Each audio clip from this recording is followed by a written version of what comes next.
Carton is my name. I work full-time for Munster GAA as Games Development Manager.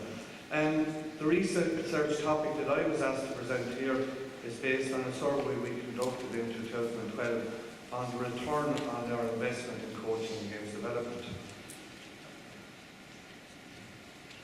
I suppose the background is, first of all, in Munster we spend in excess of 1.7 million per year on games development.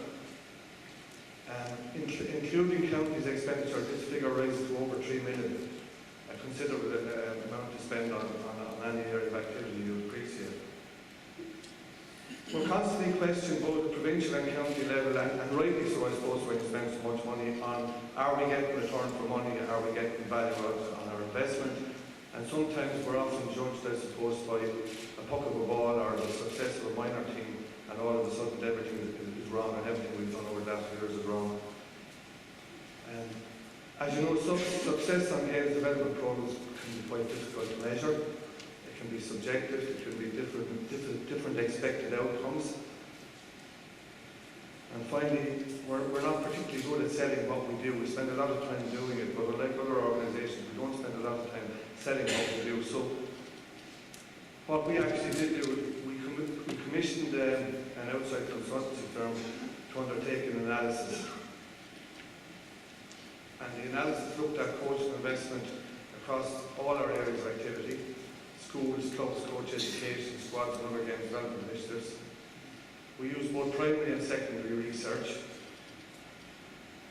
One area of primary research was we surveyed all the clubs across the province. We had 531 clubs in Munster, and we got a return from about 240, which is a 46.3% response, which is quite good in terms of any survey.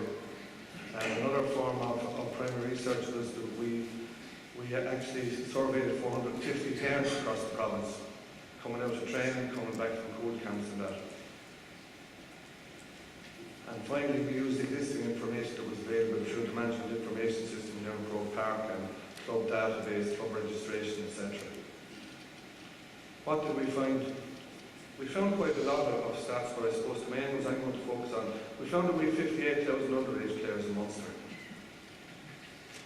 We found that over 2,400 weekly training sessions take place throughout the year. We found that 10,729 mentors took part in coach education courses over a 3-year period.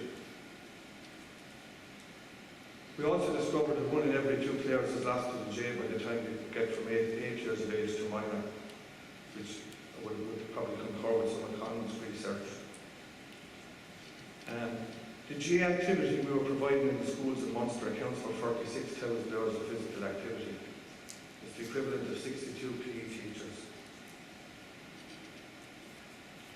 And the value generated by this GAA activity in the schools was estimated at 2.2 million. Another survey we looked at, one of the surveys, one of the tables of one of the questions we looked at is we asked parents a number of questions. We asked them what they consider fair to pay for an hour's exercise. We asked them what they consider fair to pay for an hour's activity in a non-sports activity. And we asked them what they consider fair to pay for an hour's GAA activity. And the hour's GAA activity stood up favourably with all of the other 2 areas. We found that also that parents ranked health benefits and social aspects as number 1 and 2. We found that parents equated the cost of access to a swimming pool or the cinema with an hour's activity in GAA in terms of value for money.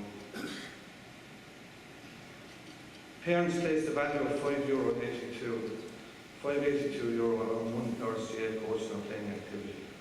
So that was the value that parents considered the 1 hour's GAA activity would work.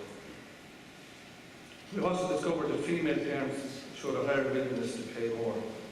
I suppose that's probably the fact that the mothers are the ones driving around all week, dropping kids to drop children to train, dropping them to practice and that, and see the value in return for what they do. We also discovered that the value generated by a season of activity for an under-8 player was estimated at €160 and for an under-14-16 player at €290. So I suppose what does this mean for us in Munster?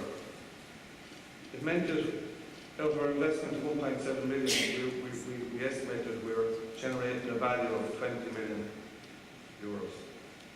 The overall return on our coaching investment was 12.04 per single euro. High social dividends can be yielded by investing in games development, and I think the value placed on our investment will prove this. Parents have identified the value and prepared to pay for GAA activity. We're probably slow within the GAA to charge, membership that versus compared to other sports. But the one thing this survey taught us is parents are prepared to pay for what we deliver. We need to prioritise the youth section and look at the whole dropout area. And we need to highlight our social contribution to society, particularly to the government, and see what we're delivering out there in society. So just to conclude, I suppose, it was a unique survey, and it was an unusual way of putting a value on it. We think it stands up, but what we did find is it justified what we were doing. It gave everyone in games development a little bit of confidence, and to say that what we're doing is creating genuine value in this country.